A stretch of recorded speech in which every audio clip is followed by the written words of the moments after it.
Una vez más en Like a las 10, seguinos en las redes sociales, @unidiversidad y también @like a las 10 para mayor información, para sorteos. Mira, te puedes llevar entradas, nosotros te regalamos de todo. Y lo anunciamos al inicio del programa y ya está del otro lado con nosotros Julia López. Bienvenida, Juli, ¿cómo estás? Hola, Pauli, bien. Con problemas de conexión. Y sí, suele suceder. Con la virtualidad pasa eso. En la era digital. Son los problemas que tenemos, también, entre otros. Ay, está muy millennial el problema. Sí, no, muy centennial el problema.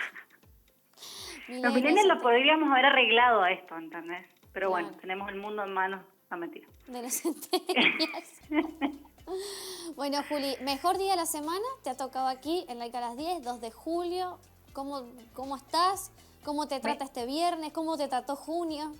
Mira, me encanta compartir el mejor día de la semana en el Like. Aparte, te estaba escuchando antes y es cierto, yo también te cierro junio o julio, claro. ¿No? Entonces, estamos cerrando la mitad del año, para mí no importa, ya empezamos la segunda, sí. el tan ansiado segundo semestre. A ver si lo remamos. Ay, ojalá, mira. Ojalá.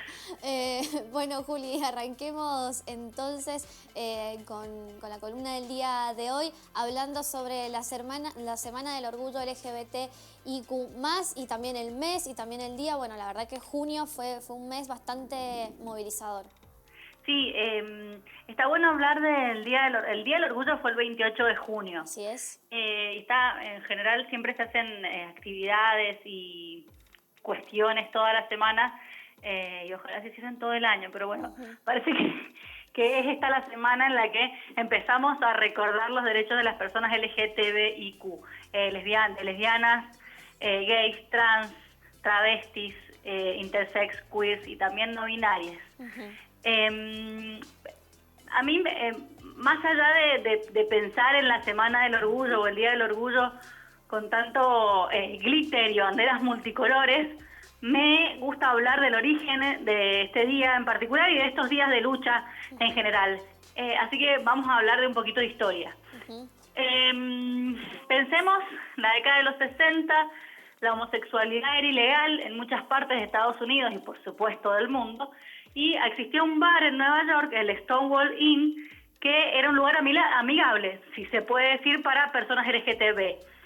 Lo que pasó un 28 de junio de 1969, puntualmente, fue que un grupo de aproximadamente una docena de agentes de la policía de Nueva York ingresaron agresivamente a este bar, al Stonewall Inn, y empezaron a, si se puede decir, cachar violentamente a las personas que estaban ahí, es decir, exigían documentación, las golpeaban, las arrastraban hasta la patrulla y demás, y empezaron a detener gente. ¿Qué gente? Por supuesto no cualquiera, aquellos que sospechaban que eran gays o trans o lesbianas, cuya indumentaria no se ajustaba, si se quiere, a la mentalidad estrecha sobre los géneros de la sociedad dominante. Entonces, lo que pasó fue que este grupo de personas LGTB dejó de tolerar el abuso policial y armó una gran revuelta, respondió a la violenta requisa policial y se desataron manifestaciones que no solo duraron esta noche, sino que duraron varios días en Nueva York. Entonces, un año después, el mismo 28 de junio, pero del 70, la gente volvió al Stonewall Inn para conmemorar como el primer aniversario de lo que llamaron el Día de Liberación de la calle Christopher, que es, ahí estoy viendo que están mostrando, esas son las manifestaciones en Nueva York, algunas de las que pasan. El Día de la Liberación de la calle Christopher, que es la calle de Greenwich Village, donde está el Stonewall Inn. A ver, el contexto era un contexto mundial de protestas. Imaginemos la década del 60, el movimiento afroamericano luchaba por los derechos civiles, estaba la contracultura de los años 60, el Mayo francés fue en los 60, el movimiento hippie, las manifestaciones contra la guerra de Vietnam. Entonces, es un contexto en donde la población LGTBIQ se podía empoderar y manifestar contra el sistema opresor que existía. Claro. En Argentina vieron que la Marcha del Orgullo no se hace en junio. Se hace en diciembre. se hace en noviembre, en realidad, noviembre y diciembre. En realidad se hacen en distintas fechas, en distintos lugares del mundo y del país también. Pero ¿qué pasó? Si bien en un principio se hizo la marcha el 28 de junio en el 92, se hizo por primera vez en Argentina y lo impulsaron dos activistas gays que vale la pena recordar, Carlos Jáuregui, que se murió en el 96, y César Sigliuti, que se murió el año pasado. A partir del 97 se empezó a hacer creo que la primera semana de noviembre, no sé si el 1 o el 2 de noviembre o el primer sábado de noviembre, es una cuestión así, en homenaje al surgimiento de nuestro mundo, el primer movimiento homosexual de Argentina y de toda América Latina, que había surgido en el 67. O sea, como en el aniversario de 30 años decidieron cambiarlo a noviembre para ese homenaje.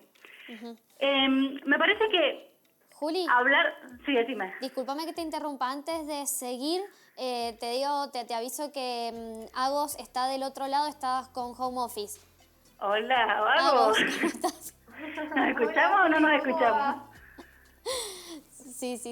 Te estoy escuchando atentamente la historia y la diferencia. Claro, yo no sabía por qué era que se festejaba aquí en el país en noviembre la marcha. Ahora todo tiene sentido. De hecho, en diciembre, viste que en Mendoza se hace a principios de diciembre. Bueno, cada lugar tiene su reivindicación. Sí. Me parece que lo que está bueno es entender la importancia del Día del Orgullo y la marcha del orgullo y la importancia de que las calles exploten con estas manifestaciones, porque el orgullo no se trata de... A ver, mucha gente se pregunta qué es esto del orgullo. Bueno, es la respuesta política a los mecanismos de exclusión, de vergüenza, de estigmatización, de agresión sobre la población lesbiana, transexual, ¿no? Travesti, no binaria, porque existen en la sociedad un montón de mecanismos para que esas personas sigan siendo marginadas y reprimidas, ¿no? Entonces, hay una frase de Jáuregui, y por eso la rescato nuevamente, que dice, en una sociedad que nos educa para la vergüenza, el orgullo es en realidad una respuesta política a todos estos mecanismos que intentan sostener la heteronormatividad. Es decir, la idea de que lo normal es ser heterosexual y todo el resto se aparta de la norma. Y esto no solo, no es que solamente lo vemos en manifestaciones de odio o crímenes de odio, sino que lo vemos en todo el sistema político, económico, social, cultural, presume que la heterosexualidad es lo normal, es decir, sostiene la heteronormatividad. Qué sé yo, cuando tenemos algún niño cerca, inmediatamente si la vemos mujer, le preguntamos por algún noviecito, y si lo vemos varón, le preguntamos por alguna noviecita. A nadie se le ocurre pensar que quizás esa persona no es heterosexual. El mismo sistema, nuestro Estado está conformado sobre la base de que la heterosexualidad es lo normal, y si no, ¿por qué recién en el 2010 se habilitó el matrimonio igualitario, ¿no? Entonces, tenemos que pensar que el orgullo es una respuesta política, que el orgullo no es glitter y banderas multicolor, que el orgullo es una manifestación a las represiones, a las multas, a las prisiones que han tenido y siguen sufriendo, han tenido que sufrir y siguen sufriendo la población LGTB. Estaba leyendo hace... Las desapariciones también, ¿no? Recordemos. Desapariciones. Estaba leyendo que en 70 países, actualmente, estamos hablando siglo XXI, en 70 países del mundo, las relaciones sexuales consensuadas entre el mismo sexo son castigadas por ley. De esos 70 países, 11 permiten la pena de muerte y 26 aplican una pena que puede llegar a la cadena perpetua. Es decir, tener matrimonio igualitario en Argentina y en algunos países del mundo, que creo que son entre 26 y 30, no pude establecer bien porque según las notas que leí, en la actualidad de las notas, pero entre 26 y 30 países tienen matrimonio igualitario actualmente. En Argentina tenemos esa ley, tenemos también la ley de identidad de género y recientemente la celebradísima ley de cupo laboral travesti trans. Pero no podemos dejar de pensar que esto es casi una excepción, ¿no?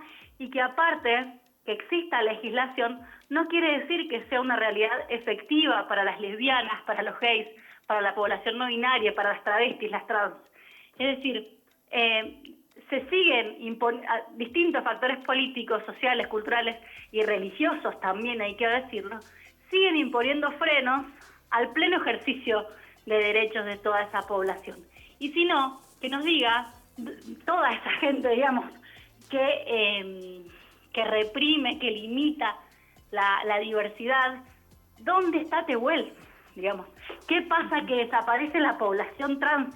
¿Qué pasa que no se dice que la sociedad criminaliza a los varones y a las mujeres trans, a las travestis? ¿Qué pasa que no se habla de los 152 crímenes de odio cometidos en el 2020? Leí justamente recién, para tener algunos datitos más, que en América Latina, en el 2020, en América Latina han sido asesinadas 287 personas trans en el 2020. Y si pensamos desde el 2014 para acá, son 3.200 personas trans asesinadas. Por eso, la esperanza de vida de la población travesti trans es de 35 a 40 años, porque además de ser excluidas del sistema económico, qué sé yo, de los trabajos formales, del sistema educativo y demás, de las propias familias, en realidad son excluidas y se les arrebata la propia vida. Por eso la esperanza de vida de una persona trans no supera los 40 años. Entonces, me parece que hay mucho más que tenemos que reflexionar, porque aplaudimos toda la legislación, identidad de género, matrimonio igualitario, lo que sea, pero no podemos tolerar 152 crímenes de odio en el 2020 en Argentina. Entonces, bueno. Sí, Juli, te quería preguntar justamente cuál fue el lema, si es que hubo este año de la marcha, ¿no? Sabemos que casi siempre todas las marchas tienen un lema, tienen una consigna. ¿Este año hubo alguna?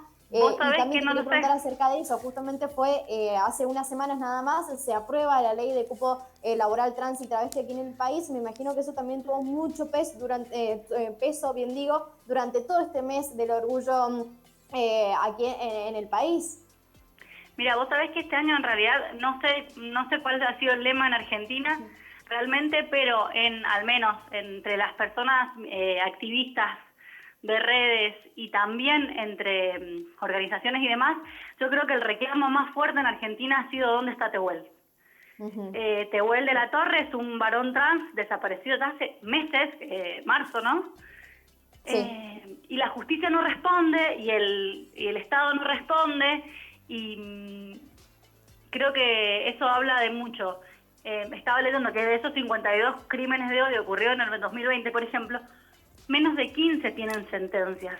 Entonces el acceso a la justicia de la población travesti, trans, lesbiana, gay, es muy limitado, ¿no? Entonces, realmente no conozco el lema de este año, pero yo creo que el reclamo principal, o uno de los reclamos principales, es por la aparición de Tehuel. Bien. Juli, muchísimas gracias por esta comunicación. La verdad que es un tema que quedaríamos horas realmente hablando, pero bueno, los tiempos de la televisión son así. Pero bueno, nos vemos dentro de unos días, como siempre, para seguir ampliando. Muchas gracias, bueno, Juli. Estamos en contacto, chicas. Un abrazo. Que estés muy bien. Chau. Bien, Julia López con nosotros, nuestra editora de género, hablando de la Semana del Orgullo LGBTIQ+, y pidiendo también, Agos, me quedo con esa consigna, la aparición con vida de Tehuel.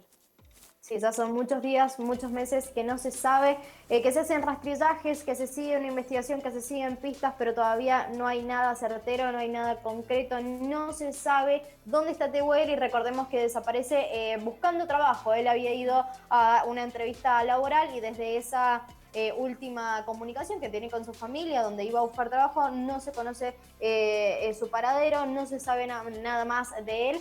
Así que desde aquí también pedimos y queremos saber dónde está Tehuel y qué pasó con Tehuel.